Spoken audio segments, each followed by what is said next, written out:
and the score is 35-27. So it's not like we blew them out of the tub. Okay, it was a very competitive football game.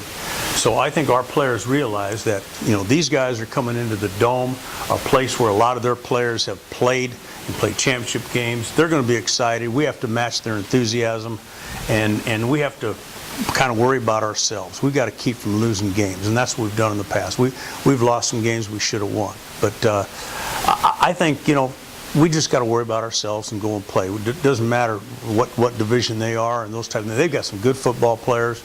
We got to go play, and we got to beat them. The tailback rotation, Albert will start, obviously. Done a great job. Albert Williams had a good spring, had a good camp, is healthy. And then behind him really is a true freshman, Orleans Darkwa. And I think some of you have watched him in practice. You're going to see him in the game. I think he's going to perform well. He's got size, speed, quickness. He blocks. He can catch the ball. He can return kickoffs. He's a talented young freshman. Peyton Jason is not 100%, but he's good enough that we're probably going to try to play in the game. Obviously, he had the serious knee injury last year. They said he wouldn't come back from it. He has, but he has since gotten a growing pull. We've rested him the last few days. I think he'll be fine. Steve Barnett, a young man out of Florida, will see some time as well. We got some guys, we got several more behind them that just won't get a chance to play because we got too many of them. But those guys will all get an opportunity. Yeah, kickoff return guy. Yeah, he's broken 2 for touchdowns in scrimmages already. So he's pretty good. He's a talented kid. Bob, have you ever been in a place where you had to sit down and do a deep discuss?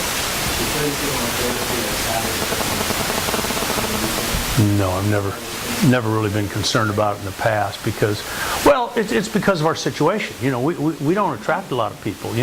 We need to attract fans, and so we have to do everything we can to try to attract people to come to our football games. And it starts with our student body. They have a lot of other interests sometimes. So we need to somehow find a way to get them out to the game. Maybe this is a way.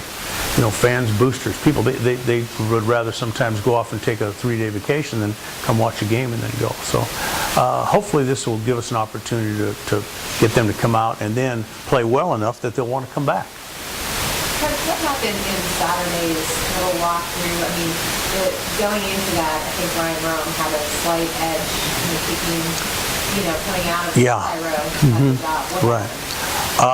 Well, what happened is Ryan had one blocked, kicked it too low, and then he yanked one to the right and he hit the crossbar and came back. So he missed 2 field goals.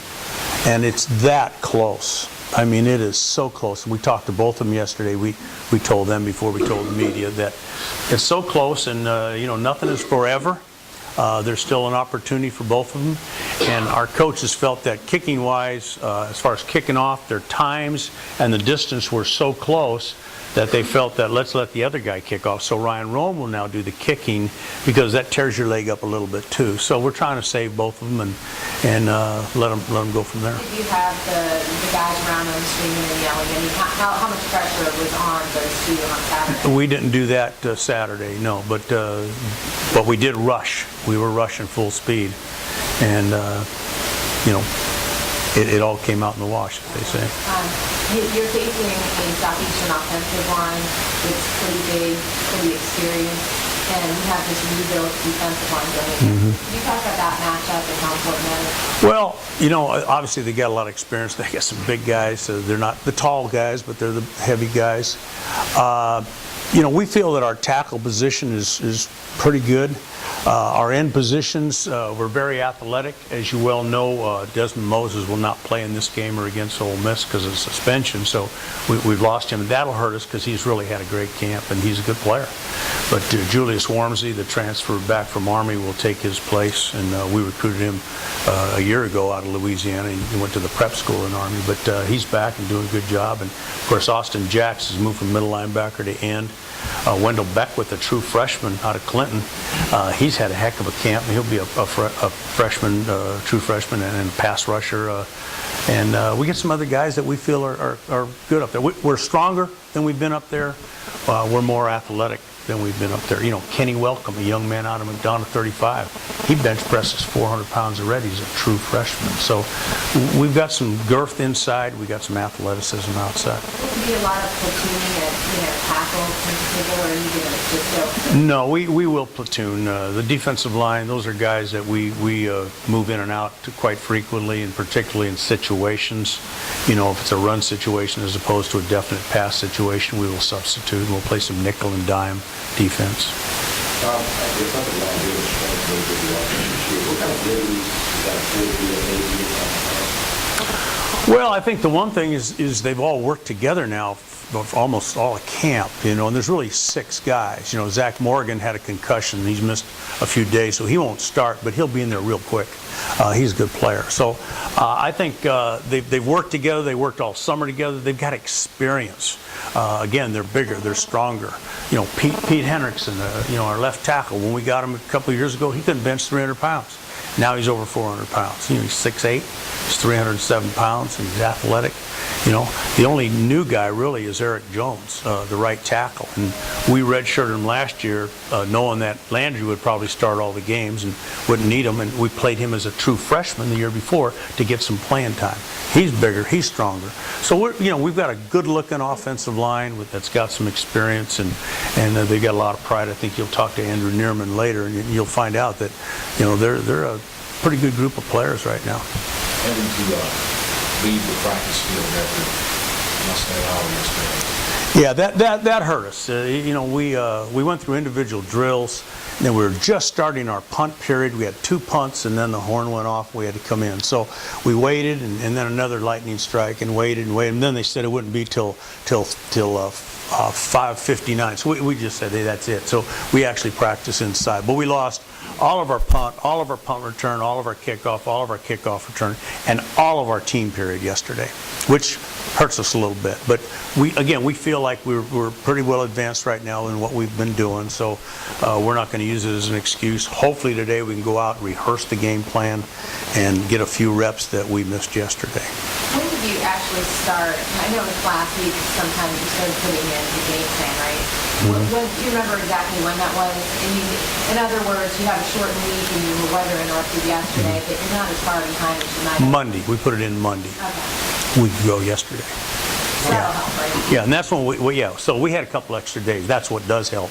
And so what we did is we started Monday, and it's given us some time to implement all of it.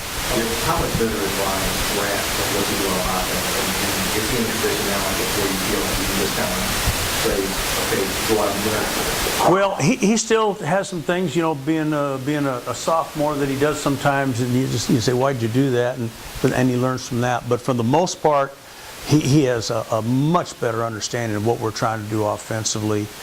And then the biggest thing, and this is the thing I've seen over the years, there's a big jump from their freshman to sophomore year. They start learning about defense. And that's what makes a quarterback. You've got to know what people are trying to do against you, trying to stop you. And so we've given him more freedom to audible, more freedom to have checks. There's more responsibility on him this year than there was a year ago because of that experience. Now, you talked about how you were going to give Ryan more responsibility this year. You had sort of a running back like me, not one guy who focused on you.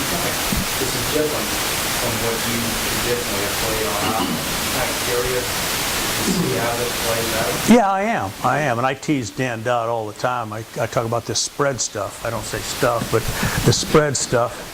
You know, where you're going to do the spread stuff. Because we've done some of it, you know, in long yardage and in 2-minute drill at the end of the game. We've done it. So it's not that we haven't done it. It's not that we haven't had it in the system. You know, it's like you watch all the pros, you know, and you watch the Saints, you know. They run the West Coast 2-back, tight end, but they also spread you out. So we've done it all. But the emphasis has been more of 2-back with tight end and less 3 and 4 wide receivers. Our emphasis has gone the other way now. So now it's going to be like 75-80% spread stuff, and then, you know, another 20% 2-back, tight end, double tight end, triple tight end stuff. Did you resist the trend? You know, everybody's been going spread over here. Yeah. Resist that for a while? Well, you know, it's not that I don't know it, because I do know it. It's just that, you know,